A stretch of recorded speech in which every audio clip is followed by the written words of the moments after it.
Excuse me. Hi, Bian. Hi, Danilo. Hello. Pwede kayo ma-interview about sa ocular visit natin? My question for you, Danilo, is what did you observe in the community? As I observe in the community, maraming taong naghihirap doon, maraming pamilya na kailangan na tulungan. Sa pamilya, meron din mga broken family na kailangan din bigyan ng pansin ng gobyerno. Kailangan dapat walang batang nagugutom sa panahon ngayon. At sana sa buhay nila makakain sila 3 beses sa isang araw. At naobserbahan ko rin na medyo marumi ang lugar nila at magkakasakit yung mga anak nila dahil sa mga baradong kanal. At siguro kung magtutulungan sila, siguro maayos nila yung baradong kanal. Yun lang naobserbahan ko sa Ecoland. Wow, ang galing naman sumagot ni Mr. Danilo. Thank you. Kay Bian na naman tayo. My question for you, Bian, is can you cite some of the problems found in the community? Problema. Sige, ang mapansin ko no ocular visit, ang problema sa komunidad nila is yung kahit saan lang nila tinatapon ng basura, yung mga kanal nila masyadong marumi, parang hindi na lilinisan every week. Tapos, yung mga bahay nila, naobserbahan ko rin, prone sila sa sakit na tulad ng dengue. Kasi yung marami kasing mga tires or mga stagnant waters doon na paring dahilan ng dengue or kahit anong sakit. So, para sa akin, sa komunidad nila, kailangan nila magtulungan upang linisan nilang paligid nila para iwas sa iba't ibang sakit.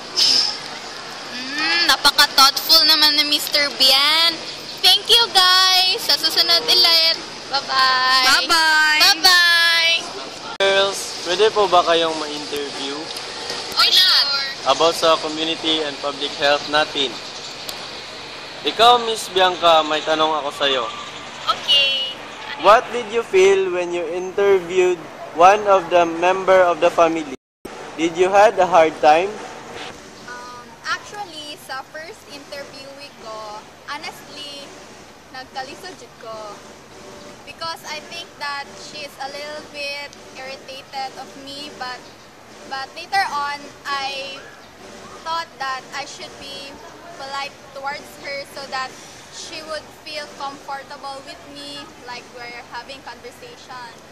So, my second and third interview, I really had fun because they were very hospitable, kind, and friendly.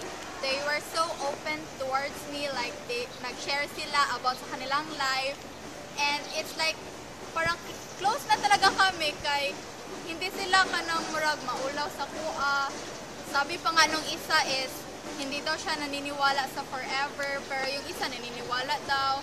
Sabi nung isa kasi swerte siya sa kanyang husband, kaya naniniwala siya sa forever. Kaya ang sinabi ko, don't worry ate, may forever talaga. Darating din yan. And don't forget na, syempre may forever kay God. Yeah, forever. Wow, ang galing-galing naman ng mga banding ni Bianca sa mga every pamilya na nakausap niya. Yeah. So, sa susunod na naman na itatanong ko ay si Miss Liza Musa. Ito yung tanong mo. What did you feel after the gift-giving activity?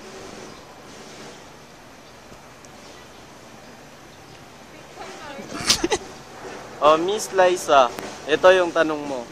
What did you feel after the gift-giving activity? I feel so grateful na doon kami na-assign na community para matulungan yung mga taong nangangailangan. At good opportunity siya kasi we were able to help them through little ways that we have made. That's all. Wow, thankful ka pala na na pumunta ka sa gift giving activity. So, the last but not the least, tatanong na naman natin si Miss Mafi. Hi! Ano naman, what have you experienced in the activity? Or sinasabi natin gift giving activity? Okay, Miss Mafi, ito yung tanong mo. What have you experienced in the gift giving activity? My experience ka is kapoy pero lingaw kay na mga bata labi na kulit kayo sila o grabe ka participative especially sa among mga games nagipang hatag sa ilaha o sa parents na grabe go kaayo mas nagkalamukat na sila o labi na tong harina na grabe na halos ilang face na grabe nagputi-puti na go pa rin sila tapos nagkanta sila na labi na itong naghatag ng mga goods para sa ilahat tapos nanghawat na sila kalit tapos murag pero na-touch may kay nakatabang mi sa ilaha na kailangan kayo nila ngayon ato ng mga pangangailangan o katong mas na-touch me itong nanganta sila og thank you ang babait ninyo tapos og ang pinakalas is kapoy jud siya. That's all. Thank you. Maraming salamat sa inyo, girls. Thank you. You're welcome.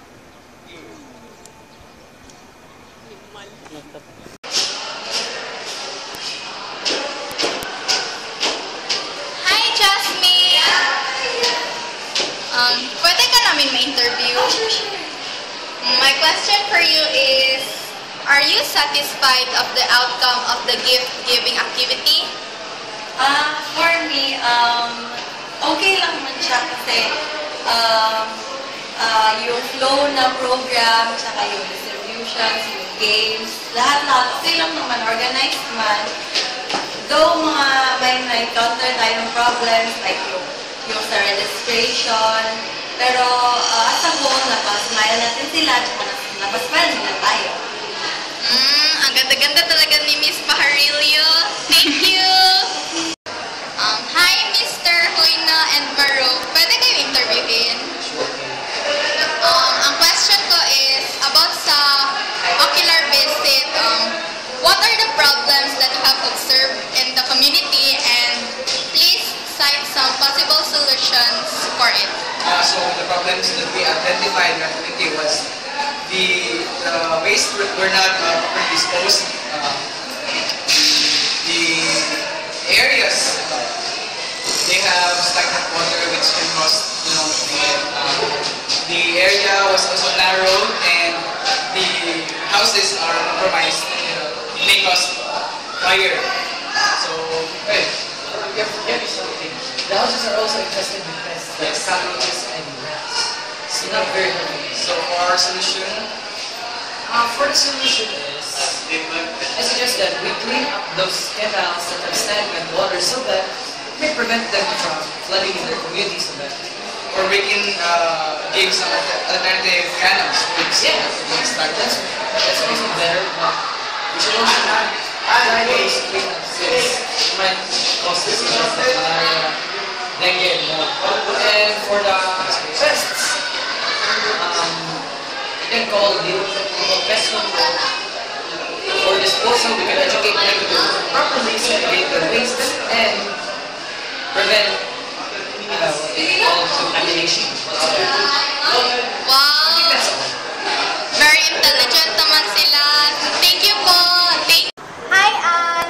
Hi, Paul. Pwede kayo ma-interview? Sure. What can you say about the activity lended to the families in the community? Ikaw, Ann. For me, that was the gift giving. For me, the activities we had contributed to them are very useful.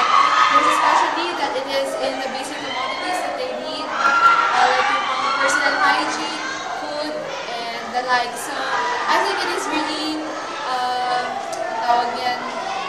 useful for them, the things that we had offered or we had given them, and let's present it to them as their gifts for Christmas. Ikaw, Paul. Well, I suppose, para sa akin naman, yung ano naman, nakabigay kami ng entertainment yung sa mga taong yun. Nakabigay kami ng fun para yun sa kanila. Para naman mag-light naman kami ng Christmas. That serves as a form of gift from us to them. Thank you guys for your wonderful answers. God bless you guys. Thank you. Let's go, guys.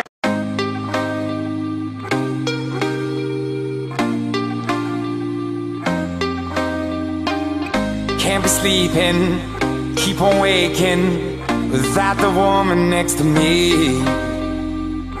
Guilt is burning, inside I'm hurting.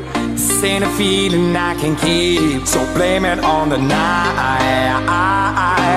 Don't blame it on me. Don't blame it on me. Blame it on the night. Don't blame it on me. Don't blame it on me. Blame it on the night. Don't blame it on me. Don't blame it on me. So blame it on the night.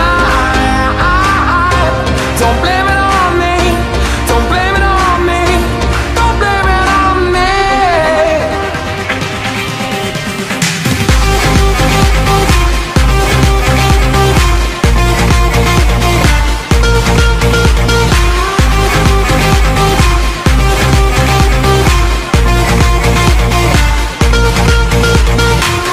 Can't you see it? I was manipulated. I had too little through the door.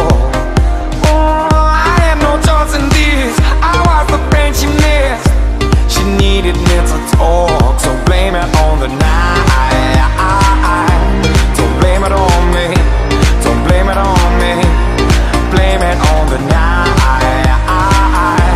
Don't blame it on me. Don't blame it on me. Blame it on the night. Don't blame it on me. Don't blame it on me. So blame it on the night. Don't blame it on me. Don't blame it on me. Don't blame it on me.